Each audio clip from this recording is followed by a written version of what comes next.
ছাত্ৰ ছাত্ৰীসকল তোমালোক সকলোকে মই অন্য এটি ভিডিঅ'লৈ পুনৰবাৰ স্বাগতম জনাইছোঁ। আজি আমি অষ্টম শ্ৰেণীৰ ইংৰাজী পাঠ্যপুথিৰ লেচন নম্বৰ 2 মাই নেটিভ লেণ্ড শীৰ্ষক কবিতাটিৰ প্ৰশ্নোত্তৰ সম্পৰ্কে আলোচনা কৰিম। ইয়াৰ আগৰ ভিডিঅ'ত আমি ইয়াৰ অসমীয়া অনুবাদ সম্পৰ্কে আলোচনা কৰিছিলোঁ।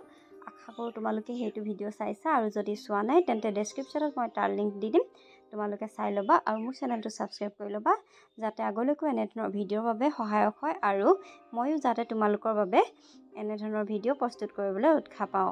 এতিয়া আমি প্ৰশ্নোত্তৰসমূহৰ মাজলৈ যাওঁ আহাচোন। এতিয়া আমি এক্টিভিটিজবোৰৰ মাজলৈ যাওঁ আহাচোন। প্ৰথমৰ প্ৰশ্নটো আছে 1. Read the poem and answer the following questions. কবিতাটো পঢ়ি তলৰ প্ৰশ্নবোৰৰ উত্তৰ লিখিবলৈ কৈছে। A. What does the old man ask the poet? বৃদ্ধ লোকজনে কবিজনক কি সুধিছিল? Answer. The old man asked the poet to describe about his native land. বৃদ্ধ লোকজনে কবিজনক তেওঁৰ জন্মভূমিৰ বিষয়ে বৰ্ণনা কৰিবলৈ কৈছিল, অৰ্থাৎ তেওঁৰ জন্মভূমিখননো কেনেকুৱা সেই কথাটো বৰ্ণনা কৰিবলৈ কৈছিল। এতিয়া বি প্ৰশ্নটো চাওঁ আহা। বি প্ৰশ্নটো কি কৈছে? Why does the old man ask the question to the poet? বৃদ্ধ লোকজনে কবিজনক কিয় প্ৰশ্ন কৰিছিল?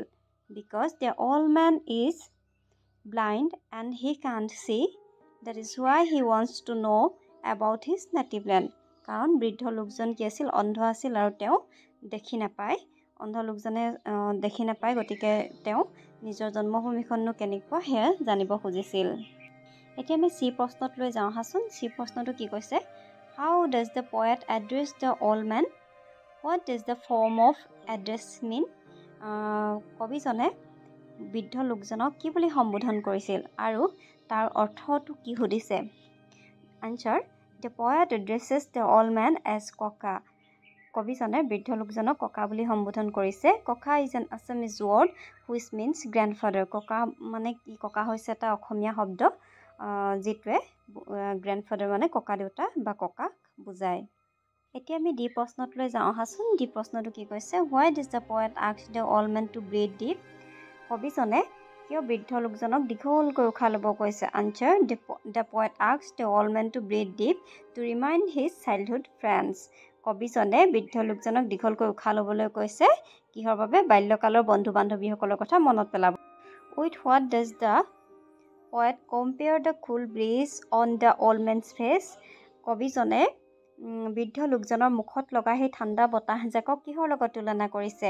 Answer. The poet compares the cool breeze on the old man's face to the peaceful breath of his native land.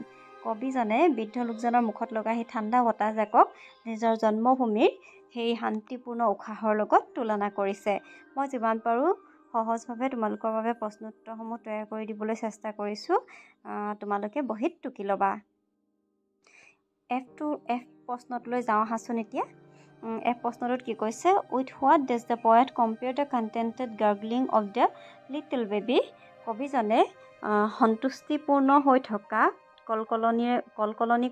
কলকলাই থকা এটি সৰু কেঁচুৱাক কিহৰ লগত তুলনা কৰিছে? The poet compares the contented gurgling of the little baby to the soil of the old man's native land which is safe and secure. কবিজনে সৰু কেঁচুৱাটোৰ সন্তুষ্টি ভৰা সেই কলকলনিক জন্মভূমিৰ মাটিৰ লগত তুলনা কৰিছে, যি ছেফ আৰু ছিকিউৰ, মানে যি আমাৰ বাবে নিৰাপদ। অৰ্থাৎ মাকৰ কোলাত এটা বেবী যেনেদৰে ছিকিউৰ হৈ থাকে, নিৰাপদ অনুভৱ কৰে, ঠিক তেনেকৈ আমাৰ জন্মভূমিখনো কবিজনে ছিকিউৰ অনুভৱ কৰিছে। যি প্ৰশ্নটো কি আছে? What does the chorus of the cuckoo and the sparrows do? ঘৰচিৰিকা আৰু কুলিৰ মাতে সমবেত সংগীতে কি কৰে বুলি কৈছে? The chorus of the cuckoo and the sparrows saves the old man's native land. Chorus কুলি চৰাই আৰু ঘৰচিৰিকা চৰাই সমবেত সংগীতেৰে জন্মভূমিখনৰ বৃদ্ধ লোকজনৰ জন্মভূমিখনৰ আকৃতি বা আকাৰ দিয়ে বুলি কবিয়ে ক'ব খুজিছে। এই প্ৰশ্নটো কি আছে? What are the things that create the soul of the poet's beloved country? কি বস্তুৰে কবিজনৰ দেশখনৰ আত্মা বা প্ৰাণ ৰচনা কৰিছে বুলি কৈছে? The things that create the soul of the poet's beloved country are the sounds of bihu dhol, the pepa and gagana, the sweet smell of the pitha and laru, and the chant of the evening prayer in the Namghar Mosjid and Church. কিহে কিহে কবিৰ জন্মভূমিখনৰ প্ৰাণ ৰচনা কৰিছে। বিহু ঢোল, পেঁপা, গগনা আৰু পিঠা লাড়ুৰ সেই ধুনীয়া সুগন্ধই আৰু নামঘৰ, মছজিদ আৰু চাৰ্চৰ ইভিনিং প্ৰেয়াৰে প্ৰাৰ্থনাই। এতিয়া আমি 2 নম্বৰ প্ৰশ্নটোলৈ যাওঁ আহা। 2 নম্বৰ প্ৰশ্নটো কি বুলি কৈছে? A brief summary of each of the stanzas of the poem has been given below. Match the stanzas with the given summaries.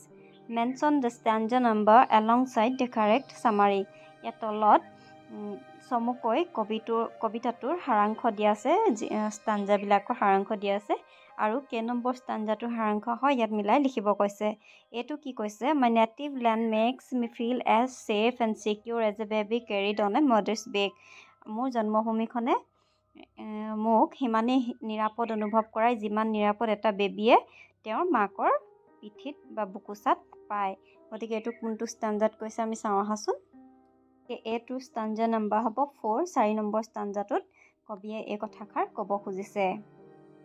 বিটো চাওঁ আহাচোন। The spirit of my native land can be understood in terms of its unity in diversity. Like different family members who have similarities and differences, yet belong to the same family and have the same home. In our native land, our family members practice different religions and tradition. Yet kuntu stanza bujaise? Stanza number 6টোৱে। এই বাক্যশাৰীয়ে অনৈক্যৰ মাজত ঐক্য বুজাইছে, যিহেতু একেখন ঘৰত থাকিও বিভিন্ন সদস্যসকলৰ মাজত সাদৃশ্য বৈসাদৃশ্য থকাৰ দৰে আমি যেনেকৈ একেখন ঘৰতে মাতৃভূমি একেটা পৰিয়ালতে থাকিও যেনেদৰে আমি বিভিন্ন ধৰ্মৰ ৰীতি নীতি অনুশীলন কৰোঁ, তেনেকৈ একেখন দেশতে আমি যেনেদৰে বিভিন্ন ধৰ্মৰ ভাষা ভাষী লোকে মিলিজুলি বাস কৰি থাকোঁ তাকে বুজাব খুজিছে। The old man in the street asked me to describe our native land. ৰাস্তাত লগ পোৱা সেই অন্ধ আৰু অকলশৰীয়া বৃদ্ধ লোকজনে মোক মোৰ জন্মভূমিৰ বিষয়ে বৰ্ণনা কৰিবলৈ কৈছিল। সেইটো ষ্টাঞ্জা নম্বৰ হ'ব 1। যিটো কৈছে our native land is rich in its gifts of nature and is brought to life by the birds and animals that playfully roam its rich green forest. এইটো হ'ব ষ্টাঞ্জা নম্বৰ 5। অৰ্থাৎ আমাৰ জন্মভূমিখন প্ৰকৃতিৰ উপহাৰেৰে চহকী আৰু কি কৰিছে বাৰ্ডছ আৰু এনিমেলছবিলাকৰ জীৱ জন্তুৰ চৰাই চিৰিকটিৰ যি ধুনীয়া শুৱলা মাত সেয়াই আমাৰ জন্মভূমিখনলৈ প্ৰাণ কঢ়িয়াই আনিছে। সেইটো হ'ব ষ্টাঞ্জা নম্বৰ 5। আৰু ইটো হ'ব The touch of our native land is as peaceful as cool, fresh breeze blowing after a night of thunder and rain. আমাৰ জন্মভূমিখনৰ বতাহ যাক মানে যেতিয়া ধুমুহা গাজনি বৰষুণ হৈ যোৱাৰ পাছত যিজাক ঠাণ্ডা বতাহ লাগে তেনেধৰণৰ সতেজ বতাহৰ দৰে শান্তিপূৰ্ণ বুলি ক'বলৈ গৈছে। এইটো হ'ব ষ্টাঞ্জা নম্বৰ 3। নোট। এতিয়া 3 নম্বৰ প্ৰশ্নলৈ যাওঁ আহাচোন। 3 নম্বৰ প্ৰশ্নটো কি কৈছে? Note that the poem is a series of information to a blind man on what his land is like. The girl provides the information by making use of the senses that are very strong in blind person. These sentences are কি কৈছে কবিতাটোত কিছুমান শব্দই কি কৰিছে জন্মভূমিখনৰ কথা বৰ্ণনা কৰিছে আৰু ছোৱালীজনীয়ে যিকেইটা ইনফৰ্মেশ্যন প্ৰভাইড কৰিছে বৃদ্ধ লোকজনক অন্ধ লোকজনক সেই চেন্সকেইটাই কবিৰ জন্মভূমিখনৰ কথা বৰ্ণনা কৰিব পাৰিছে। সেই চেন্সকেইটা তলত দি দিছে, মানে সেইকেইটা হৈছে টাচ, হিয়াৰিং আৰু স্মেল। টাচ কৰা বা স্পৰ্শ কৰা, শুনা আৰু গোন্ধ লোৱা। এইকেইটাই এজন বৃদ্ধ লোকক কি কৰিব পাৰে? এটা বস্তুৰ বিষয়ে এজন অন্ধ লোকক কিবা এটা বস্তুৰ বিষয়ে বৰ্ণনা কৰিব পাৰে। গতিকে কবিয়ে তেওঁৰ জন্মভূমিখন এই চেন্সকেইটাৰ সহায়তে অন্ধ লোকজনক বৰ্ণনা কৰিব বিচাৰিছে। গতিকে তলত কিছুমান এক্সাম্পল দিয়া আছে, সেইকেইটা হৈছে find out the examples that the poet uses to make the old man feel what his land is like. Here is an example, the warm air. কেইটামান এক্সাম্পল দিছে কেনেদৰে ফিল কৰিব পাৰে ৱাৰ্ম এয়াৰ জাক, অৰ্থাৎ গৰম বতাহ জাকৰ লগত তুলনা কৰিছে। তাৰপিছৰখিনি চাওঁ আহাচোন। 1 নম্বৰটো আছে the warm air and cool bridge. এইকেইটাই ফিল কৰাব পাৰে, মানে অনুভৱ কৰাব পাৰে তেওঁৰ জন্মভূমিখন কেনেকুৱা। তাৰপিছত বিটো কি কৈছে? 2টো Find out the examples that a poet uses to make the old man hear the sounds to understand what his land is like.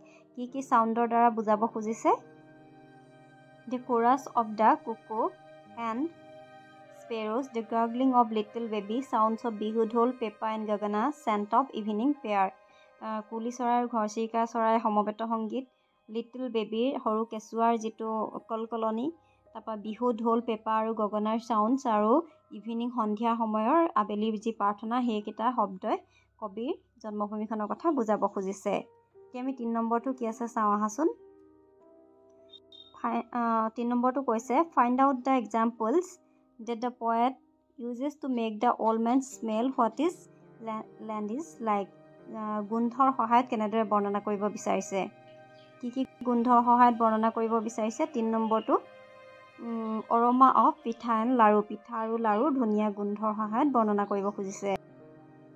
4 নম্বৰটো কৈছে was the old man able to guess the season when the poet described what his land is like. এই সকলোবোৰ বৰ্ণনাৰ দ্বাৰা কবিয়ে কৰা বৰ্ণনাৰ দ্বাৰা অল্ড মেনজনে বৃদ্ধ লোকজনে কবিৰ দেশখন কেনেকুৱা সেই কথা গেছ কৰিব অনুমান কৰিব পাৰিলেনে সুধিছে। Yes, the old man was able to understand that it was spring. Old মেনজনে সেইটো গেছ কৰিব পাৰিছিলে আৰু তেওঁ যে এতিয়া বসন্তকাল চলি আছে সেয়াও অনুমান কৰিব পাৰিছিল।